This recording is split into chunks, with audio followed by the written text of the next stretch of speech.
Hi, and welcome to The Final Wake Up. I'm your host, Madison Palika, holistic health coach, certified heart math mentor, published author of a #1 Amazon new release, and creator of ebooks and courses that help you become the best you possible. I am passionate about bringing light to a world full of darkness and confusion. After becoming deathly ill, as well as severely anxious, and having doctors give me no solutions, I had to find my own way to health. I was mind blown by the things that I was finding, and I became obsessed with helping other people find health and happiness outside of the system too. I'm here to help you become happy and empowered so that you can also live a life full of meaning. You will love The Final Wake Up if you're ready to dodge the traps that this world has set for you. If you want more, you can head to my Instagram page at madison.palika. Join my club at the link in my bio to be the first one to know about sales, product launches, life updates, and to get early access and discounts. And now, on to today's episode.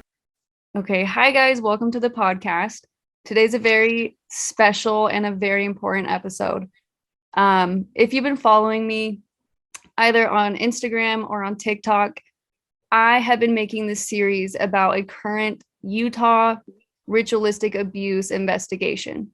And this caught my interest because it was pertaining to high-level Utah people. For example, David Levitt. He was actually running for re-election for the Utah County, I believe, Attorney General. He didn't get reelected, but he came out saying that he did not cannibalize or murder anybody with his wife, which I was like, what? Like, what is this all about? So I took it upon myself to go look at these victim statements in the current Utah ritual abuse investigation. And I found a lot of scary things. It's not just ritual abuse. There are ties to Satanism. So it's actually like satanic ritual. They're doing things in the LDS temples. So a lot of these people are masquerading as members of the Mormon church. They're in your bishopric, they're in Young Women's Relief Society, the Mormon Tabernacle Choir. Like, it's everywhere and it's really widespread. And so I've just been posting about this, and I had a dear friend reach out to me saying that he wanted to tell his story, because in these situations, a lot of people don't ever say what's happened to them. And so, especially in the Mormon community, when people come out and talk about abuse in the church, people don't believe you, because it seems like there's like a lot of safeguards up to make sure that no one ever questions the church, that no one ever questions the church leadership, that no one believes anything bad about the church, because the church or its people could never do anything bad. So that's just a little background of why we're here today and what we're talking about. But so I'm talking to my friend today. We met in high school through a mutual friend. Literally the greatest guy, a man's man, so sweet. You had so much fun together. We went like mudding. We would mess around with buffalo.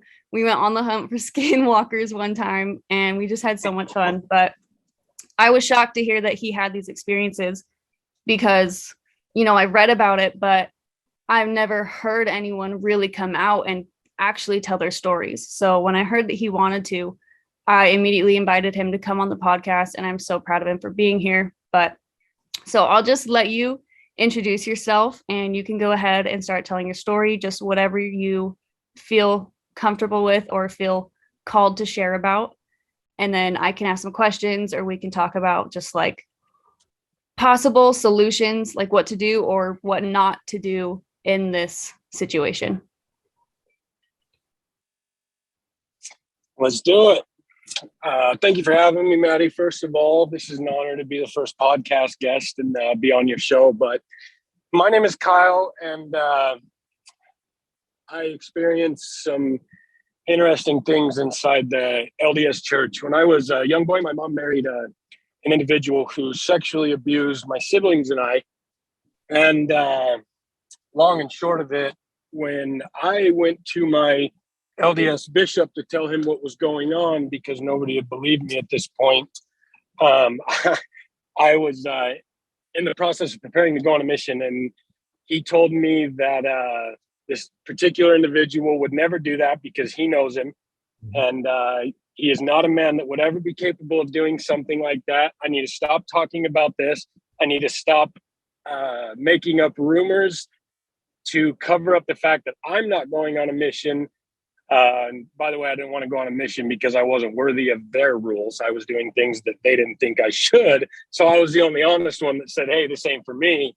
And the bishop told me that if I ever wanted to go on a mission and have that, privilege and opportunity, that I better shut my mouth about this and be quiet because that would never happen. And I'm an attention-seeking liar.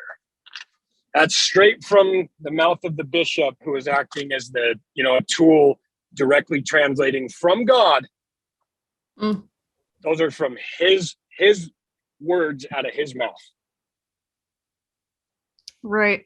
And you probably went to this bishop thinking, right, that they're going to get you help, that they're going to listen to you and they will be able to do something because they know this guy, right? Absolutely. I grew up in a small, tight-knit town in Utah that everybody knew everybody. And this particular bishop had been young men's leader. I'd spent a lot of time around him growing up and felt like I could go and express my concerns and my fears and the safety of not only me, but the two other minors in the home at the time. Yep. And there wasn't any sort of, let me look into this. There wasn't any sort of, I hear you. I've got to do my due diligence and we'll discuss. There wasn't a call to any authorities, nothing but an immediate shutdown and shut up. And that's a big issue with the church too, is like, because I'm always looking at these articles about this bishop, now a sex offender, this bishop was a sex offender and still got put in this position or whatever. And it's like, yep, they have a track record of not telling the authorities. So it's like, in your experience, do you feel like this bishop genuinely did not believe that that could possibly be happening? Or did you maybe feel more like he was trying to actively cover something up and maybe even make you feel kind of threatened? To be honest with you, both. At the time, I thought, wow, this guy's good. Meaning my stepdad, not the bishop. Because I felt his conviction to that could never happen was so true, but not in a way we're thinking like, just basically because the abuser is so manipulative and can get people to think anything that he wants them to. I think the bishop didn't believe it then in that moment. Now, looking back at it and, growing older and in the past years, looking back and really revisiting the conversations I had with that bishop, it was a lot of intimidation. It was a lot of be quiet. I was being threatened. He was pulling things away from me, AKA the mission. Because at the time I was going into the courses or whatnot to prepare to go on a mission. And hadn't made up my mind not to go yet, but he was dangling that in front of me as if it was a reward that was going to get snatched away from me. So that, you know what I mean? If you don't do this, I'll take this away. If that's not intimidation and forcing someone to do something, I don't know what is. Totally. And like, just for maybe, I don't know if everyone who listens to this will be Mormon or if they'll be familiar. Why is going on a mission such a big deal? Oh, man. When you are a young man in the church, 16, 17, 18, the only thing in your life is a mission. That's it. That's the only thing that's talked about. You start seeing your friends get their calls. Everyone's going to, I think it's called mission prep or preach my gospel or something. I don't remember the classes, but your whole world revolves around that. You start to gain a brotherhood and who's going to go where and what language am I going to speak? And it's your existence. It's your entire world. Right. And if you didn't go, let's put it this way. I would say 6 out of 10 of my closest friends at the time all went on missions unworthy, obviously had to come home because the women conscious took over, and then they had, you get it. Right. And they had to come home.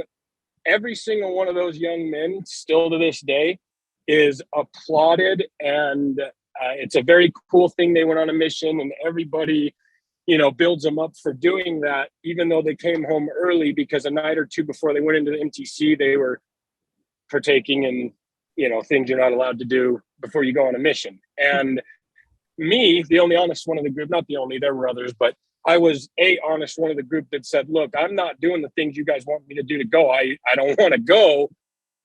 If I went on a date with a girl and her mom or her dad, how old are you? Oh, I'm 20. Their eyes and their jaws drop to the floor. What the hell are you doing here? Why aren't you on a mission?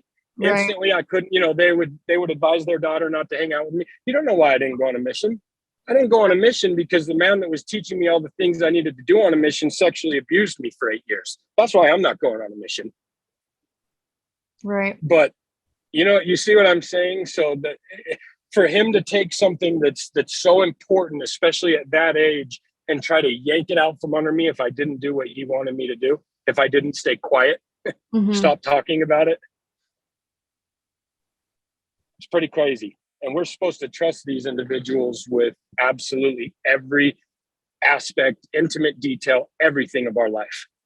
Oh, yeah, because they're called by God, right? In my eyes, growing up, the bishop was God. He was acting as God sitting in front of me. That's how I was taught it. Totally. And then I used to go ahead. You're good. No, it's okay. Continue. No. I was just going to say, sitting in those meetings, I, from a very, very young age, just felt hocus pocus. I don't know how else to put it. I would intentionally lie to them to see how good they were. Like, are you doing this? Are you doing this? Oh, no, absolutely. I was. Are you doing this? Yes. No, I wasn't. And I'm sitting there thinking to myself, if you were literally supposed to be, quote unquote, the tool of God, the hand of God to communicate with me, I fooled you, partner. Like, what is going on here? You know what I mean? So I doubted him from a very young age and toyed with it. And then I decided to dive in head first and become full Mormon, go on a mission. A lot of that was the peer pressure, the cultural disbelief if you didn't go, or what you possibly could have done that kept you. That was the biggest thing. What did you do to keep you home? Did you have sex? Right. Were you a drug addict? Did you know what I mean? And so in growing up in Utah, I don't know where a lot of the listeners are from, but it is a very, very devout Mormon community. Nobody really practices it, but everybody judges as if they do. And totally. When those people think that people that you've looked up to your whole life, people that you love, people that are your grandma's best friend, think that you were, out having sex with 15 different women at age 16. Yeah, it kind of sucks, man. I used to mow her lawn for $30 every week. I shoveled her driveway. I mean, these people become so close to you. Yeah. And because it's such a tight-knit community, it's like you make one little slip up. Like, as soon as anyone in the community finds out that you're not going on a mission, the rumors start flying. Everybody knows that you're not going now. And it's like suddenly this attention is just directed towards you with like a magnifying glass. And it's like, he's not a good kid. And that's like, that's it. That's the conclusion right there for everybody. It's like, oh, he's doing something wrong. I left the state as soon as I could. I moved out of the state, didn't communicate with anybody anymore. Didn't you go to Texas? It was. I went to Texas, California, Vegas, Colorado, Indiana, Chicago, Wisconsin, Florida, Alabama, Mississippi. I just did summer sales for 10 years. Oh, okay, that makes more sense. So, but it was honestly so bad, Maddie, that I left the state the first chance I got. Right. I left when I left my house. I was homeless. You know what I mean? I was very young. I had no money. I had nowhere to stay. My bank accounts were still in my parents' name. You know what I mean? Like I had nothing, but it was worth it to get away from all of this abuse that is being 1 cup, 2, and most importantly, the abusers are being protected. And 3, they are putting these same abusers in position to abuse again. Paul was my scout leader, which means he was also 15 other boys' scout leaders. He was our young men's leader. He took us camping. Oh, yeah. No. Oh, yeah. Yep. I hate that it's not shocking whatsoever. That's what I'm saying. And furthermore, he's involved in his ward right now where he lives. So he's fooled his bishop in his new ward too, that we're all liars. And mind you, this guy admitted in court what he did. He said, yes, Your Honor, I did these things. And now he's trying to tell everybody and flip it that he just said that so that he wouldn't get a bigger sentence because he was screwed or some bullshit. I don't know what he says, but you admitted it in court. You're not going to fool anybody. But the crazy thing is he does, including a bishop in the ward that he lived in. His current girlfriend has kids all the same age as we were when we were abused. Oh. She's alienated her entire family. The bishop believes Paul and won't take the calls from any of us. I tried to contact him to talk to him. My mom tried to contact him to talk to him. My sister, he wouldn't communicate with any of us. And that's interesting to me because I've been doing pretty deep research on the prophet's daughter and how they were involved in that case with the whole ritualistic abuse, like sex ring, like the pedophile network. I think it's either like Bountiful or Lehigh. But so one of the guys that was involved in this, like, was an active abuser. He abused his family's kids, obviously. So he abused those children. The wife went and told the bishop, maybe a stake president. They didn't do anything. They believed the husband over the wife. So then I think they maybe got divorced, and he went to marry a new woman, of course, who has children similar age. And the wife tried to warn that lady, or the ex-wife tried to warn her, like, this is what happened to my children. Do not let this guy into your home. And the woman married him anyways because she said, the church would tell me if that was true. And I believe the church. And then her kids got abused. So you are, excuse me, I thought for a second you were talking about my mom, literally. Because the exact same thing. This was a girlfriend before the current one he has. She was fooled for a long time, but then finally opened her eyes, right? But now this new girlfriend's still just blinded. But yeah, my mom tried to contact her. I tried to contact her. We all tried to say, you need to be careful. This is what happened. You have a little boy the same age as me and little girls the same age as my sisters in your home, in which he was found in the little boy's room in his underwear at 3 a.m. No. Yep. And he was apparently consoling the child because he had a nightmare. That was his excuse to the girlfriend, and she bought it. Master manipulator. But that's what they are. But once again, he has his bishop fooled too. And I think that's why he can fool his girlfriend so well. Right. Because who's dating someone who's a registered sex offender? So he is a registered sex offender, but that doesn't raise any red flags to anybody. And he served 3 years in prison. Dude. And he admitted to every count against him. And you said he was a bishop now? No, my stepdad's not. No, but he was involved with all of that. And now he's got his current bishop believes him. Okay. That's what I'm trying to say. He's got his current bishop fooled. But if you fool the bishop, just like you said, the wife will say the church would let me know. And he fools the bishop every time. It's like, how do you fool somebody when you're on the sex offender registry? Ding, ding, ding. So is it being fooled or is it being covered up? Is it being fooled or is it being protected? Right. Yeah. You have to wonder, like, are these people genuinely totally ignorant, or are they totally in on it? And that's why all these people keep getting away with it and then being put back in the same positions to be able to continue. Injected right back into society to be able to abuse again and again and again and again and again. And now you've got God's church behind them. Yep. So it's like they're so empowered to do whatever they want. Whenever they want, wherever they want. And they feel invincible and they become invincible. And it's disgusting, one, but two, we have just got to get to a point where we start protecting these children, Maddie.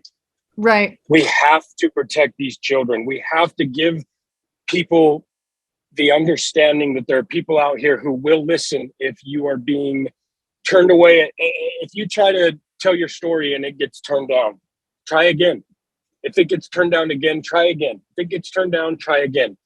But if you feel like there's nowhere else to go, reach out to Maddie, who can reach out to me, or anybody that is in this community is always happy to help. I just don't want people to feel like they're alone, because I spent 7 years, as you heard the list earlier, traveling the country by myself, attaching myself to poisonous people I didn't need, but felt I had to have because I needed to fill these gaps in my life. And I did very, very stupid things. And it was just a very bad time. And it took me till I was 26 years old, literally, to grow up. Right. Like, I don't know how else to put it. I thank my wife for that. Woman saved my life, honestly. But I need people to know that there are people out here who will listen, people out here who will believe you, people out here who will not judge and will always stand in your corner, so you don't have to feel alone. Because from someone who has an active and open lawsuit against the church, I know what it's like to try and fight a big enemy alone. And it sucks, but we got to do it. We got to start holding these people accountable. They are claiming they are the one true church, Maddie. They are it. And they are doing all of this. I'm not okay with that. Right. Can you tell me a little bit in the name of the true church? Go ahead. Can you tell me a little bit just about like the nature of the lawsuit against the church? Yeah, absolutely. So I'm sure you've heard of the Boy Scout lawsuit that's going on. BSA, they filed bankruptcy, but they allocated, it started at 1.5 and now it's up to $2.3 billion to pay out to sexual abuse survivors from the Boy Scouts. Oh my God. So I started my lawsuit there because Paul was my scout leader. Right. And in talking to those attorneys, they had asked if they're, did this happen in, a church, or did it happen here, did it happen there? And that kind of sparked my mind. So now they are going after the Mormon church as well on my behalf for covering up sexual abuse. That bishop is still alive and still lives in Alpine. I can take you right to his house. Still goes to the same ward and everything. And he'll have to stand for what he did. And it's a long, drawn out process, and the church is incredibly difficult to go up against. But I'm a year and a half in right now, almost 2 years into my lawsuit against them. So wow. As of right now, the Boy Scout one is in litigation to see what kind of payout and this, that, and the other. Right. And the Mormon one, neither sides have reached anything that they want to. That's basically what I'm told. They haven't come to any common ground or anything yet. I'm not entirely sure, but right. It's done through a Slater and Slater is the name of the law firm. Gotcha. Yeah, but really quickly, I want to say something because this is going to be interesting to see what happens, especially with the nature of our conversation. Mm-hmm. Like a week and a half ago, 2 weeks or so, Paul's current bishop called me. And he had talked to my mom and he had talked to my sisters, and he sees right through Paul. He's a defense attorney, and he's like, I know these people. Mm-hmm. So he sees right through him. He knows. He looks at, all the records, the registry, all of that. 2 and 2 is obviously 4. Okay.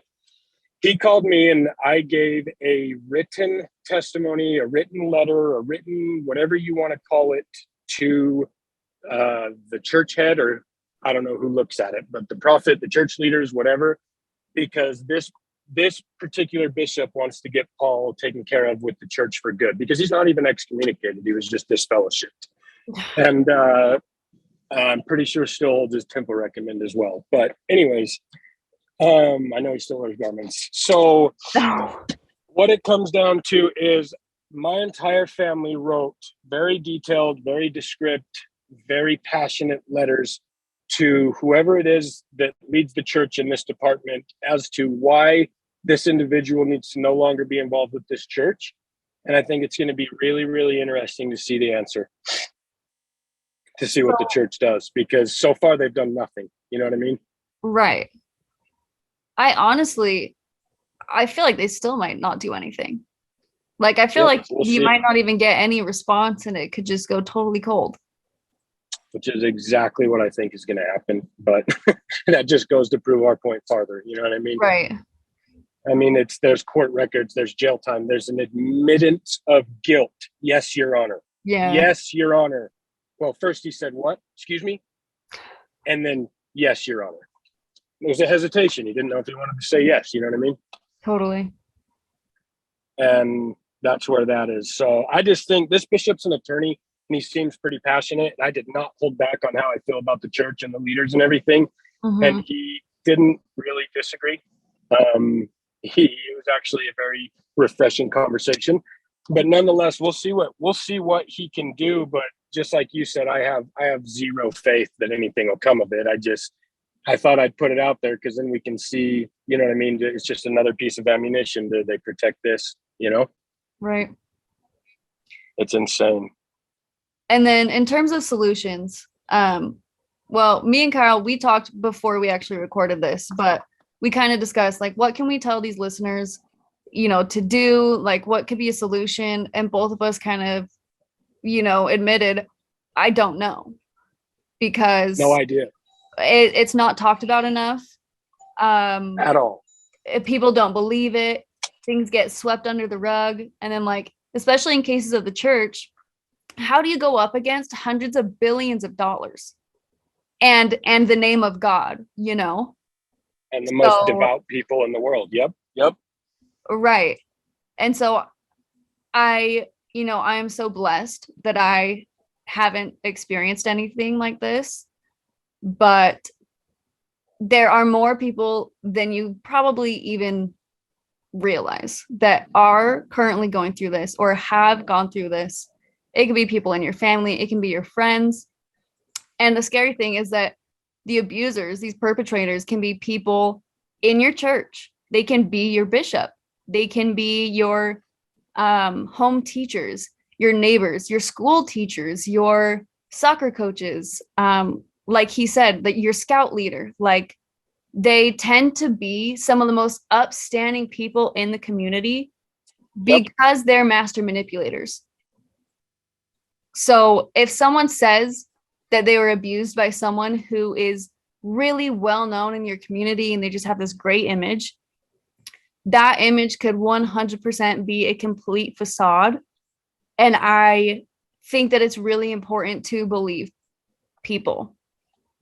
And I just think that there's power in numbers. And, you know, people are starting to learn more about sex trafficking, you know, with all the like Pizzagate, all the political stuff going on. People are starting to open their ears and their eyes to this a little bit more. And I just think there's power in numbers. Absolutely. And let me add something to that real quick, Maddie. Mm-hmm. With, you know, let's see, how do I put this? Let me think. Give me just 1 sec so I say it right. No. When it comes to believe, you said you think it's really important to believe. I agree. Here's the thing. I understand, guys, that this is a very taboo subject. I understand better than anybody what it's like to have to go to your friend, your best friend, or your brother, or a girl that's your friend, anybody, and tell them what has happened and these things that are going on. It's very uncomfortable. It's embarrassing. It's taboo, and it's difficult. And believing is hard because, you know, you don't want to just take someone's word, especially when it is someone that's got a big name in the community and they're a pillar. Just like Maddie said, be careful because a lot of times it can be a facade. Right. What I would ask of you guys is please, if you hear something, if somebody says something to you, whether you think it's attention or they just want help or this or that, just do the due diligence. That's all I have to say. Just look into it, please. You could save so much heartache and so much suffering for these individuals. And if it is just for attention, or if it is just this, or it is just that, so be it. No harm. Just move on. Right. But by any means necessary, if you hear something, please, please, please just look into it. Please. That's all it would have taken in this case.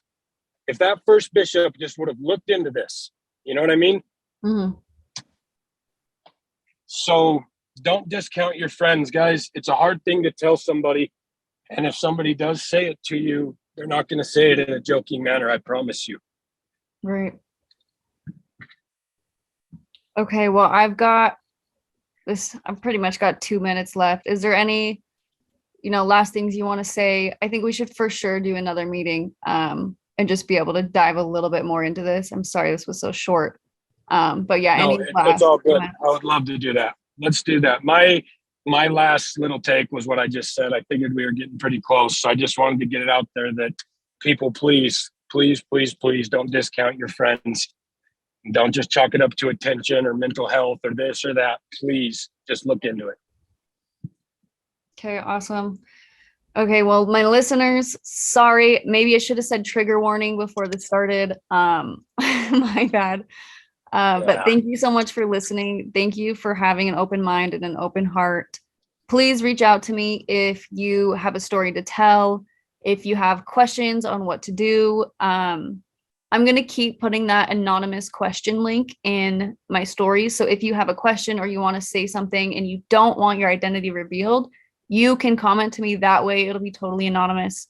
But yeah, just keep your ears open, keep your eyes open, and be there for the people around you who have ever said anything of this sort. Even if it was years ago, maybe revisit it with them. Yep. Okay, well, thanks for coming, Kyle. I appreciate it. Of course. I hope we can help somebody, Maddie. I think we can do some good things. I think we can. Oh, no. You're awesome. So is your platform. Keep doing all the things you're doing, and let's do a follow-up on this for sure when I'm not driving and we have a little bit more time. Perfect. Sounds good. All right, Maddie. Be good. Thanks, guys. Have a good one. We'll talk to you later. Thank you so much for listening to this episode of The Final Wake Up. I hope this episode sparked a flame in you to march forward in your journey for truth, health, happiness, and meaning. If you want to dive even deeper down the rabbit hole, go to my Instagram at madison.polika. There I have so many highlights dedicated to spreading even more information and value. You can also join the club with my email list, linked in my bio, to stay up to date on all the latest news, sales, and new offerings. Or if you want to talk to me personally, please send me a DM. I would love to hear from you. If you love this episode, please subscribe, rate, and leave an amazing review. Bonus points if you share this to your story and write what you learned. Tag me in it so that I can connect and see how this has actually helped you. If you know somebody who would really appreciate this, or somebody who desperately needs to hear what I talked about in this episode, please send this to them. Together, we can bring light to this world full of confusion and help people thrive. Thank you, and see you next time.